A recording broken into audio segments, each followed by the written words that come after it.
ನೀವೆಲ್ಲರೂ ನನ್ನ ಹಾಗೆ ಅರ್ಜುನ ಆನೆನ ಮಿಸ್ ಮಾಡ್ಕೋತಾ ಇದ್ದೀರಾ? ಹಾಗಿದ್ರೆ ನೀವು ಕರೆಕ್ಟ್ ವಿಡಿಯೋ ನೋಡೋದಕ್ಕೆ ಬಂದಿದ್ದೀರಾ. ನಾನು ನಿಮ್ಮೆಲ್ಲರನ್ನ ಈ ವಿಡಿಯೋದಲ್ಲಿ ಟೈಮ್ ಟ್ರಾವೆಲ್ ಮಾಡೋ ಮುಖಾಂತರ ನಮ್ಮ ಅರ್ಜುನ ಆನೆನ ನೋಡೋದಕ್ಕೆ ಅಂತ ಕರೆದುಕೊಂಡು ಹೋಗುತ್ತೇನೆ. ನಮ್ಮ ಕೈಗಳಲ್ಲಿ ಕೆಮರಾ ಬಂದಾಗ್ಲಿಂದ ಅದೇನೋ ಆ ಕ್ಯಾಪ್ಚರ್ಡ್ ಮೂಮೆಂಟ್ಸ್ ನ ಮೆಲುಕು ಹಾಕೋದ್ರಲ್ಲಿ ಆಗೋ ಖುಷಿ ನಮ್ಮನ್ನ ಆ ಟೈಮ್ಗೆ ಕರ್ಕೊಂಡು ಹೋಗುತ್ತೆ ಅಂತ ಅನ್ಸಲ್ವಾ?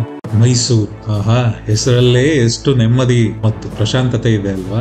ಈ ಊರನ್ನ ಇಷ್ಟಪಡದೇ ಇರೋ ಜನನೇ ಇಲ್ಲ ಅನ್ಸುತ್ತೆ. ಮೈಸೂರು ಅಂದ ಮೇಲೆ ದಸರಾ ಮರೆಯಕ್ಕಾಗತ್ತಾ? ನಮ್ಮ ದಸರಾ ಹಬ್ಬಕ್ಕೆ ಮೇನ್ ಅಟ್ರಾಕ್ಷನ್ ಅಂದ್ರೆ ಜಂಬೂ ಸವಾರಿ. ಪ್ರತಿ ವರ್ಷ ಆಗಸ್ಟ್ ನಲ್ಲಿ ದಸರಾ ಪ್ರಿಪರೇಷನ್ ಸ್ಟಾರ್ಟ್ ಆಗುತ್ತೆ. ಹಾಗೆ ಆನೆಗಳನ್ನ ಶಾಸ್ತ್ರೋಕ್ತವಾಗಿ ಮೈಸೂರಿಗೆ ಬರಮಾಡಿಕೊಳ್ತಾರೆ. ಅವುಗಳ ಜೊತೆ ಮಾವುತರು ಮತ್ತು ಕಾವಾಡಿಗರೂ ಬರ್ತಾರೆ. ಮೈಸೂರು ರಾಜರ ಸಂಪ್ರದಾಯದಂತೆ ಜನರೆಲ್ಲ ಆನೆಗಳನ್ನ ಪ್ರೀತಿಯಿಂದ ಸ್ವಾಗತ ಮಾಡ್ತಾರೆ. ಗಜಪಡೆಯನ್ನು ಅರಮನೆಯ ಆವರಣದಲ್ಲಿ ಬೀಡು ಬಿಟ್ಟಿರ್ತಾರೆ. ಪ್ರತಿದಿನ ಜಂಬೂ ಸವಾರಿ ಹೋಗೋ ಮಾರ್ಗದಲ್ಲಿಯೇ ಗಜಪಡೆಗೆ ತಾಲೀಮು ನೀಡುತ್ತಾರೆ. ನಾವು ಕೂಡ ಇದನ್ನ ನೋಡೋಕ್ 2023ರಲ್ಲಿ ಹೋಗಿದ್ವಿ. ಈ ವಿಡಿಯೋನ ನಾವು ಆ ವರ್ಷದ ಆನೆ ತಾಲೀಮು ನೋಡೋಕೆ ಬಂದಾಗ ತೆಗೆದಿರೋದು. ನಮ್ಮ ಹೆಮ್ಮೆಯ ಅರ್ಜುನ ಆನೆನ ಈ ವಿಡಿಯೋ ಅಲ್ಲಿ ನೋಡಬಹುದು. ಅದಲ್ಲದೆ ಅಭಿಮನ್ಯು, ಖಂಜನ್, ವರಲಕ್ಷ್ಮಿ, ವಿಜಯ, ಭೀಮ, ಗೋಪಿ, ಧನಂಜಯ, ಮಹೇಂದ್ರ, ಪ್ರಶಾಂತ, ಸುಗ್ರೀವ, ರೋಹಿತ್, ಹಿರಣ್ಯ ಹಾಗೂ ಲಕ್ಷ್ಮಿ ಆನೆ ಗಜಪಡೆಯಲ್ಲಿ ಭಾಗವಾಗಿದೆ. ನಾವು ಅಂದು ಅವತ್ತು ಭೇಟಿ ಕೊಟ್ಟು ಈ ವಿಡಿಯೋ ತೆಗೆದಿದ್ದಿಂದ